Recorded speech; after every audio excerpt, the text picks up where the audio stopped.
If you are looking for holistic wisdom and a plan to reclaim your fertility to help you create a healthy family for generations to come, you're in the right place. This is Fertile Minds Radio.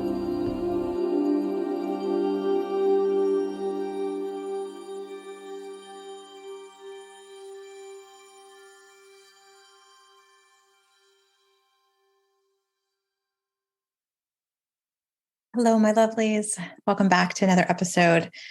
Today, you are listening to episode 109, Consent on Your Fertility Journey. Are you giving it and getting it? So that might seem like a weird topic, but just stay with me and you're going to understand what I mean here in just a couple minutes. So consent is actually defined as a noun and a verb. And as a noun, it is permission for something to happen or agreement to do something. So no change may be made without the consent of all parties is an example of what I mean. Consent as a verb means to give permission for something to happen. He consented to be searched by a detective. Now, most of us think of consent as something that we give for something really, really big, right? Like a medical procedure or in a sexual exchange. And obviously, we want to give consent to be intimate. That's not what we're talking about today. What I want to talk about today are the more subtle aspects of consent in the context of your pathway to parenthood and all of the well-intentioned lifestyle changes that we might be making or thinking about making along the way, or maybe in this case, you've already made. Wherever you're at in that, I want you to listen because I think there's going to be some very eye-opening insights. And I think that looking for ways in which you accidentally take charge and don't ask for consent from your partner on a fertility journey can really save you both a ton of hurt feelings and resentment. Some of you may be hearing this and thinking, my partner wants me to make all these decisions because he just doesn't have the brain space for it, or it'll never happen if I don't make these decisions. And that might seem true, or in your circumstance, maybe it is true. But anytime you're going to make some major changes in your lifestyle in the name of fertility, just ask your partner first. Just ask what they think of the idea. It doesn't mean that you don't get to do it for yourself if they disagree, but just ask. Let them know that you aren't trying to turn your entire world upside down, that that's not your intention with this. And let them feel like they have some say in how they live their lives. Let them noodle this idea in their head. Let them think about it so that they can sort of find a way to be involved and to make it theirs. They'll have much more ownership. Also, let them ask you questions about the why behind it without getting defensive as to why they are asking you these questions, and without making it mean that your partner doesn't want a baby as bad as you do. They likely have not been digging into the research around the role that our environment plays in our fertility, and they may not be as privy as you are to understanding, like, hey, that flame retardant on the couch is bad news bears for both of our fertilities, or like, this is why we shouldn't use plastic, and this is why I bought all glass Tupperware. Yes, I know it's heavier, but it's actually not going to disrupt our hormones or give either one of us cancer. So, like, you have to educate them in a way that isn't demeaning and in a way that makes them curious to find out more. They may not even think that your inability to conceive yet is a problem. And I touched on this a little bit last episode when we were talking about the biological differences in men and women, and how after 3 months of not getting pregnant, women tend to think that it's all their fault and it's never going to happen. And they go into this black and white thinking. And it takes men on average about 12 months, according to the scientific literature, to really go, hey, there might be a problem. Right? So they very well may not understand the why behind your thought process of making all of these changes. And these changes they deserve conscious communication, right? Especially when you're making them in the name of creating a family, because hopefully these changes are going to be things that you continue to do as a family unit after the baby gets here. It's not just like we did this to get pregnant and then we go back to eating McDonald's and microwaving styrofoam, right? These are lifelong changes that we want to implement. And so you can understand that for you, it might be worth it to just like rip the Band-Aid off and do it all at once. But for them, it might be like really, really startling. So I just say, ask with love. Be heart-centered in your communication when you are asking them or telling them like, hey, I think I'm going to change the way we do XYZ, because they deserve inclusion too, right? This isn't just this is your invisible load and you have to take it over. They deserve to also understand why these changes are being made. They deserve to have consent, right? So, some examples of what I'm talking about are eating clean, increasing your veggie intake, or maybe even switching to organic or non GMO when possible. We have whole episodes on why this is helpful in food. Not keeping alcohol in the house might be another example. Maybe throwing out someone's stash of Mary Jane without telling them. That could be quite startling for some of you. Subbing out your morning coffee for a cup of blended mushrooms instead. Like, really ask that person first before you start their day like that. Visiting an expensive specialist for you or your partner, just like making that appointment and then telling them, by the way, this is happening tomorrow. Deciding to move along with fertility testing without including them or even like telling them your why.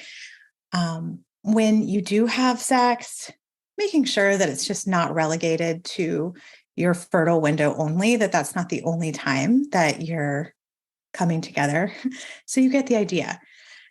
Believe it or not, these are all real life examples of thorns that can cause somebody to really lose their shit in a relationship. And I have heard more than once. So, when the stress is already high, it might seem like why you're overreacting about this tiny little thing, but you have to take the whole picture into consideration, right? So it might not just be this one thing. This is just like quite literally could be the straw that broke the camel's back.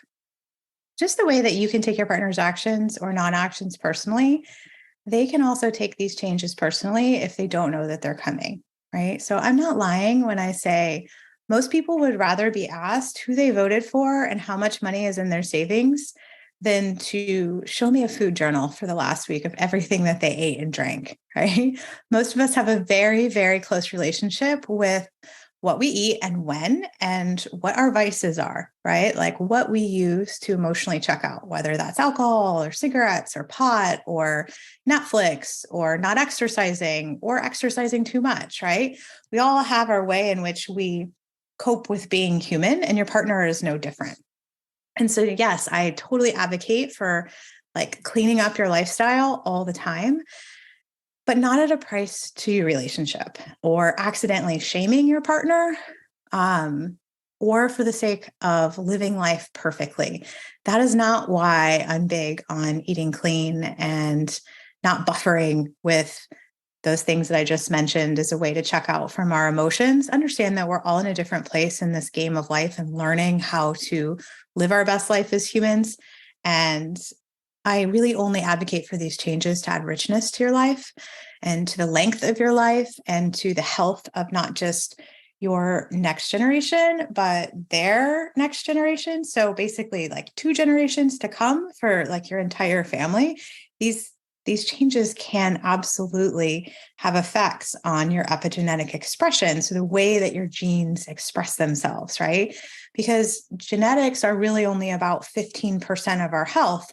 It's the environment, both externally and internally in our heads, that dictate our genes to turn on and off. But if you're going about it in a really strict, restrictive way that is shaming and personifies perfection, that actually negates the goodness in it, because your internal environment up in your head is not going to be very nice and helpful to the message that is being broadcasted to all the cells in your body. And in fact, likely it's going to feel very threatening, right? So the way that you talk to yourself and go about these changes and your intention, your why behind them is absolutely just as important as the change itself, okay? And your partner needs buy-in, right? They need to know why they're doing this so that they can have a nice, clean, loving environment in their head too. So if you're making lifestyle adjustments and it feels constrictive instead of expansive, that is your very first clue that you need to dig in and take a deeper look at your reasons and why you are going about this process of change to begin with, right? Are you doing it just solely for the baby? And if so, that's high engagement with high attachment. And we don't want to be there, because it's not sustainable. Like those changes, you just won't be able to hold them, especially when the baby gets here and things get more stressful. It'll be harder and harder to hold that with grace and ease, right? You'll be like white knuckling all of these changes. So some of the ways that your partner might accidentally take it personally when you don't offer them the chance to consent to these changes first is having thoughts like they don't love me the way I am, or how long are we going to have to endure this lifestyle change, or I didn't sign up for this, or this kid that isn't even conceived yet is completely controlling our lives, or we are going to go broke before they get here and the responsibility to fix that will fall on me. She only wants me when I'm fertile, or in the case of IVF, all she cares about is my sperm, or they're treating me like a child instead of the adult that I am without even asking for my permission to make these changes. So these might seem like really extreme examples, but I offer them as a cautionary tale because I think that you really should be checking in with your partner in a meaningful way, because I have coached on all of these things when the partner has hit their limit and exploded. And sometimes I'm coaching the partner, and sometimes I'm coaching the well-meaning changer in the relationship, because they're like, I don't know what happened. I don't know why they're so mad at me. I'd made these changes for the greater good. And it all comes back often to consent. So you might very well be the person in the relationship that carries the invisible load of all the shopping, the cooking, the doctoring, and the planning. And we know that this is an unfair, invisible responsibility that many females carry as head of household. In fact, according to Forbes, women in the US make 85% of all consumer purchases and drive 70 to 80% of spending among consumers. So I can see the leap of thought, and I'll just make the decision because honestly, that's less work for you than asking for permission. It's almost like you'd rather ask for forgiveness, especially if you're anticipating being met with resistance or complaining. But a little honey and education and time for them to accept this can go a really long way, right? And that might be like some of the examples I gave above, but it also might be like joining my program. So interestingly enough, even though some women are like, well, it's no big deal, I changed our food, but now I have to go ask my husband for permission to join this coaching program because in the long run, it's really expensive. I want to offer you that all of the changes that you're going to make are going to add up over time. And I don't advocate not getting consent for all of these things. I really want you to do them together, even if that means like having a hard conversation. So if you're like, man, he doesn't understand what coaching is, he doesn't understand why I would need it. It's part of conscious communication of like learning how to have that conversation in a really loving way so that you both can be on board. So, this mutual respect about how we do the small daily things really does add up over time. And I think that it's really important to also consider asking ourselves why, if we are afraid to ask for their input. And if they don't agree, what will you make that mean about you and your relationship, right? So you need to kind of be onto yourself if like you're avoiding this conversation and you're anticipating that they're not going to agree with you or tell you no, then I want you to understand your next thought leap of what you're going to turn it around and make it mean about you, other than they just said no, right? Or they didn't want to do that. So chances are the thought only lives in your head and has no basis in the reality of your relationship. And the reason that I say that is because relationships do live in our head, right? We think that relationships are some living, breathing entity outside of us, but they aren't. They are merely the thoughts that we have about this other person. And you can take a look at the examples I just gave on those thought leaps that your partner can make when feeling forced into a change on a fertility journey. And you can understand that they have no bearing on reality, but they're constructed through our own lens of life. And if we have enough of those types of thoughts, that begins to shape our perception of that relationship. It begins to be our belief and our reality about that relationship. So we don't want to control our partner's thoughts, but we also don't want to just do things that we know will set them off, right? Our stories are very colored and created by our past experiences. And often our insecurities and deepest fears is a way to protect us, especially when our survival is threatened. And in a subconscious way, Infertility is a threat to our survival as a species, to our personal lineage, right? So expect that your brain will pull out all of the stops and try and protect you by concocting grandiose stories based on your deepest fears and worries. And know that it is likely happening to both of you. And it's totally okay to talk about it, right? Our stories are our relationships. There is a great Brene Brown special on Netflix. And I believe she kind of talks about this very concept of how our thoughts are based on our insecurities. And I won't ruin it if you haven't watched it, but I will say it is so worth watching together if you know that one or both of you can get carried away with your interpretation of what is happening in your relationship. In the special, she shares an example of how both of their brains concocted a story about the very same circumstance that they were both involved in. And their stories, when they finally came together and talked about it, had absolutely nothing to do with one another.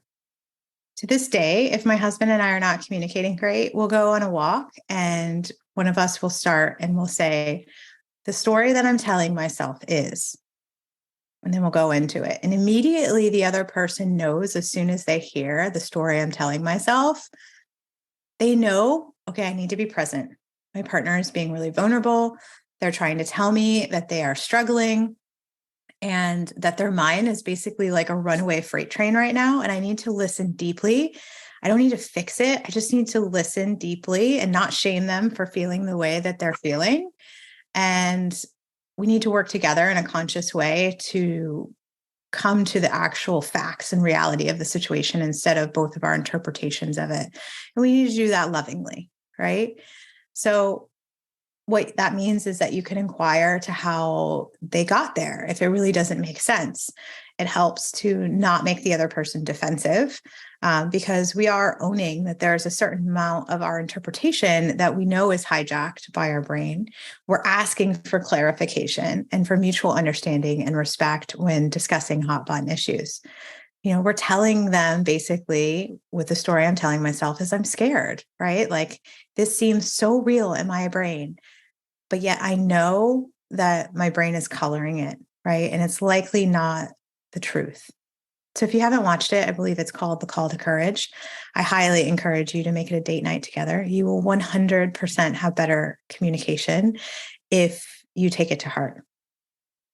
So essentially, by starting the conversation with the story I am telling myself, when I do that, I'm giving consent to be vulnerable and I'm asking to be heard in a safe way, right? And I know that you are making all of these changes in the name of enhancing your fertility, but I don't want to see you do it at a cost to your relationship. So if you resonate with any of these things, or you realize that you have made your partner's actions or non-actions mean something, try opening that conversation with the story I'm telling myself, and then insert your thought. Right? Your relationship together is the key to long-lasting happiness in the spirit of your whole future family, right? It depends on the two of you being the heads, right? Like the leaders, and being a unified front. And I really do think that conception can last a long time to help us get a better bearing on how we communicate to each other. I think that gestation of humans being 9 months is very purposeful so that we can learn to speak to each other, and ask for our needs to be met, so that when the baby comes and we are really tired or hungry, that we can have a really firm foundation for how we talk to each other when we are stressed, even when we're stressed, right? Your relationship is the literal happy ever after, and it deserves to come first. And everything else that comes after that, including your children, are just extra. So I want to leave you with these parting thoughts. If you are making major changes in your lifestyle habits, I want you to just think about this. Did you ask for your partner's consent, or did you make the decision from a good intention? And if it was a good intention, maybe we need to circle back around and own up to what we did. And did you offer them a reason why that you thought that we should make the change? And after implementing it, did you check back in to see how it's going? Like, hey, how is this for you? Is this terrible? Is this like you'd rather, mow the lawn than eat this salad? Make sure you're checking in and asking them and encouraging them to give you really honest answers, right? And if they do seem upset about it, did you ask why? Or did you write your own story in your mind and interpret yourself without asking why they're upset? And do you have a way to let one another know that you need to be courageous and have a hard conversation in a way in which you feel safe and loved? I feel like that one sentence changed so much for my husband and I because I didn't have to bottle up anything. I knew that if it was something that I was going to explode with, that one sentence of the story I'm telling myself he would just know that he needed to like be present with me. And that has been everything when tackling really hard life choices together. And if you are having an oh shit moment because you made a bunch of changes and never checked in or asked for consent, be brave and circle back around and apologize for not including their input. You would be shocked at how far that can go because the other person really feels seen and heard and included, right? Sometimes we forget to include our partner in our life, as crazy as that sounds. And if this is the kind of thing that you would like help with, this is exactly the kind of thing that we coach on in my program, Conscious Conception. These are things that you can even come to a free consult and get clarification on. So if you have all kinds of assumptions about the thoughts that your partner is thinking, but real no hard proof of that, then let's talk about it. I hope that this has been helpful for you today. And I hope that if you are going to make changes, you will absolutely ask for consent in a loving way and have a conscious conversation about it. Bye for now.